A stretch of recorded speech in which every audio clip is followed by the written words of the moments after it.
And nights into blurred hours. He tried keeping himself busy fixing things, rearranging the same furniture, cooking meals he didn't eat.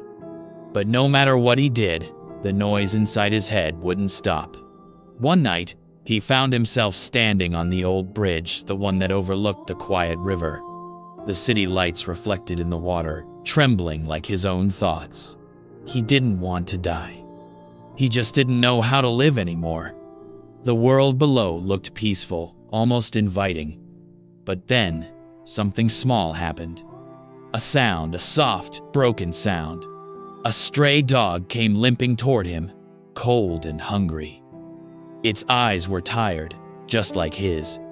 He knelt, placed his hand on its head, and whispered, "You shouldn't be here either, huh?" That tiny moment, that single heartbeat of connection, was enough to pull him back. He turned away from the edge, carrying more than just himself. The next morning, he woke up before sunrise, not because he wanted to, but because sleep had given up on him. The city outside was silent, painted in pale gray. For the first time in weeks, he decided to step out, with no plan, no reason, just to walk. He wandered through the streets, past shops opening for the day, past faces that didn't know his name. The wind was cold, but it felt real. It reminded him he was still alive. As he walked, he passed by an old building, the community shelter where he had once volunteered years ago. Its walls were cracked, and the sign out front hung crooked. For some reason, he stopped. Inside, he saw a few people fixing chairs, cleaning tables. A woman noticed him at the door, her face wrinkled but kind. "You used to help here, didn't you?" she said, tilting her head. He nodded slowly. "Yeah, a long time ago." "Well," she said with a smile, "we still need help." There was no money, no promises, just a quiet request. But for the first time in a long time, he felt needed. He rolled up his sleeves, picked up a broken chair, and got to work. As the hammer hit the nail, something shifted inside him, a rhythm he hadn't felt in months. Each strike wasn't just fixing wood, it was fixing something within. By the time evening fell, the room looked a little better, and so did he. The woman handed him a cup of tea, smiled, and said, "You fix things well. Maybe start with yourself next." He didn't answer, just looked down at his hands, calloused but steady again. For the first time, he didn't feel broken, just unfinished. Days turned into weeks. He kept coming back to the shelter, fixing doors, cleaning, serving food. Nobody asked him who he was or where he came from. They just smiled when he showed up. Every small act became a step forward, not a leap, but a quiet climb. And in that climb, he began to find himself again. One afternoon, while painting the shelter walls, he overheard laughter, the kind he hadn't heard in ages. It came from a young boy playing outside, covered in dust but grinning from ear to ear. The boy ran up to him and said, "You look sad. Wanna play?" He smiled, a real one this time. "Maybe later," he said. The boy shrugged, handed him a broken toy car, and ran off. He looked down at it, one wheel missing, paint faded. For a moment, he just stared, then picked up his tools. Hours later, the car rolled perfectly again. When the boy saw it, his eyes lit up like stars. "You fixed it!" That single smile, innocent, grateful, full of life, hit him harder than any words ever could. It wasn't about the car. It was about being able to fix something again, even if it was small. From that day, he made a promise to himself. No matter how broken I get, I'll keep fixing what I can. Slowly, his world began to change, not magically, but in a meaningful way. He started helping others rebuild their lives, too, teaching them what he had learned the hard way. Sometimes, healing begins when you help someone else heal. And in helping them, he found his purpose again. It had been months since he left everything behind. The shelter had become his new home, his safe space. But peace never lasts forever. Sometimes the past finds you, even when you've stopped looking for it. One evening, as the sun dipped behind the city, a familiar voice called his name. He froze. He knew that voice. He turned around slowly, and there she was. The same woman who once meant everything. The same person he'd walked away from when life fell apart. For a long moment, neither spoke. The silence was heavy, filled with all the words they never said. Finally, she whispered, "You just disappeared." He lowered his eyes. "I had to." "You could have told me." "Would it have changed anything?" he asked quietly. She looked at him, his tired eyes, his rough hands, and shook her head. "Maybe not, but I deserve to know." He sighed. "I wasn't running from you. I was running from the person I became." Tears welled up in her eyes. "And did you find him again?" He smiled faintly. "Not yet, but I think I'm getting closer."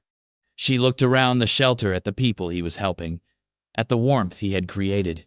"You've changed," she said softly. "Maybe," he replied. "Or maybe this is who I was always supposed to be." For the first time, they smiled at each other, not out of love or regret, but out of quiet understanding. Sometimes closure doesn't come from words. It comes from seeing that the person you lost has finally found peace. As she left, he didn't stop her, because this time, he didn't need to. The past had returned, not to break him, but to remind him how far he'd come. After that day, something inside him shifted. It wasn't dramatic or loud, it was quiet, like the slow rise of dawn after a long night. He began to see life differently. Every morning when he woke up, he didn't ask, "Why me?" anymore. He asked, "What can I do today that matters?" He started helping more people at the shelter, teaching them small things: how to write a resume, how to speak with confidence, how to believe that they were worth something. One man, an old veteran, said to him, "You talk like someone who's seen everything and lived to tell about it." He smiled and replied, "Maybe that's exactly what I've done." Slowly, the people around him began to change too. The hopeless began to hope again. The lost started finding purpose. And every time someone thanked him, he would say, "Don't thank me. Thank the pain that brought you here. That's where the real lessons hide." One evening, a young boy who often visited the shelter handed him a small drawing. It showed a man standing under the rain, holding an umbrella over others, while he himself was drenched. "That's you," the boy said shyly. He looked at the drawing for a long time, and for the first time in years, his eyes filled with tears. That night, he realized something he'd never seen before. The pain that once broke him had turned into his greatest strength. His scars weren't marks of failure, they were proof of survival. And now, his story wasn't just his own anymore. It was a lantern lighting the way for others in the dark. One afternoon, as he was fixing a broken door at the shelter, a well-dressed woman stopped by. She watched him for a moment, then asked softly, "Did you build all this?" He nodded, wiping sweat from his brow. "Not all, just helped it stand again." She smiled. "I work with a local foundation. We're restoring old community centers around the city. We could use someone like you." For a second, he didn't know what to say. It had been years since anyone had offered him a chance, a real one. Not charity, not pity, a chance. That night, he couldn't sleep. He kept thinking about the offer, about working again, building again, living again. The next morning, he walked to the address she had given him. The building was old, almost falling apart. But as he stepped inside, he saw something familiar. Broken walls, cracked floors, and yet the same silent promise.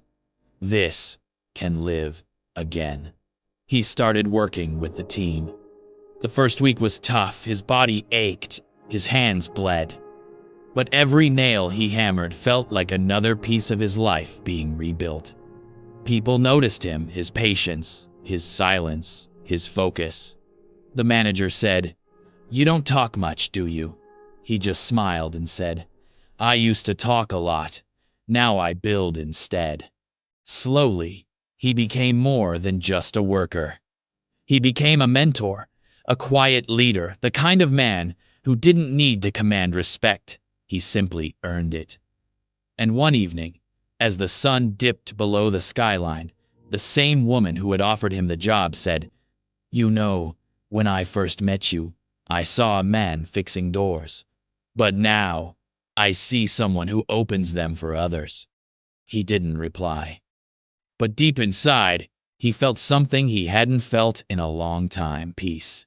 Months passed, and the restoration project neared completion.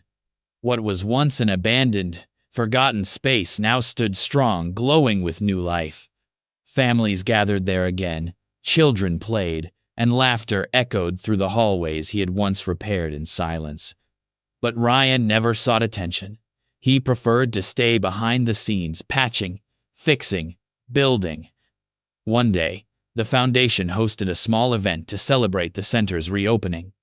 Dozens of people came, volunteers, workers, even city officials.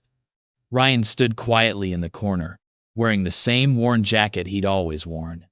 Then, the woman who had first given him the chance stepped up to the stage. She looked around the crowd and said, "We often celebrate success, but today, I want to celebrate something rarer: quiet strength." She pointed toward him. This man didn't just rebuild a building, he rebuilt hope. When we needed help, he showed up. When things broke again, he fixed them, not for money, not for praise, but because he believed broken things can stand again. For a moment, the room was silent. Then applause broke out, slow, steady, heartfelt. Ryan froze. He didn't know what to do. He wasn't used to people looking at him, only past him. His eyes watered, and all he could whisper was a quiet, "Thank you." The woman smiled. "No, Ryan. Thank you for reminding us what strength really looks like." That night, as the lights dimmed and people left, he walked through the empty hall one last time. He touched the walls he had rebuilt, the chairs he had fixed, the doors he had repaired. For the first time, he wasn't looking for open doors. He had become one. The night was calm. The city lights flickered like stars scattered across the earth. Ryan walked home with slow steps. the sound of his boots echoing softly on the empty street. Every light he passed seemed to whisper a memory, every door, a story. He remembered the days when he had nothing, when the world had closed its doors on him, when even hope had stopped knocking. But now, things were different. Not because life had become easy, but because he had become stronger. In his small apartment, the same one with the flickering bulb, the same wall with his father's old photographs, he sat down quietly. He looked at his father's picture, smiled, and said, "You were right, Dad. Hard work does fix things, but not everything. Sometimes it's not the world that needs fixing. Sometimes it's us." He placed the photograph back on the wall this time, straight and steady. Then, as he looked around the room, he realized something profound. The light no longer flickered. The next morning, Ryan returned to the community center. He wasn't there to repair walls anymore, he was there to guide others. People who had lost jobs, homes, or hope came to him, and to each one, he said softly, "Start where you stand. You don't need the perfect moment, just the courage to begin again." Over time, the center became more than just a building, it became a home for second chances. And Ryan, the quiet man who once lost everything, had become its heartbeat. He didn't seek fame, or followers, or fortune. He found something better: peace. And as he stood by the window one evening, watching the sunset fade into a calm, golden glow, he whispered to himself, "Maybe strength isn't about never falling. Maybe it's about standing again, quietly and with grace." The frame faded out. The music softened. And the last image lingered, a quiet man walking home under a sky full of light. Sometimes life breaks you, not to destroy you, but to rebuild you into someone stronger. A story that heals.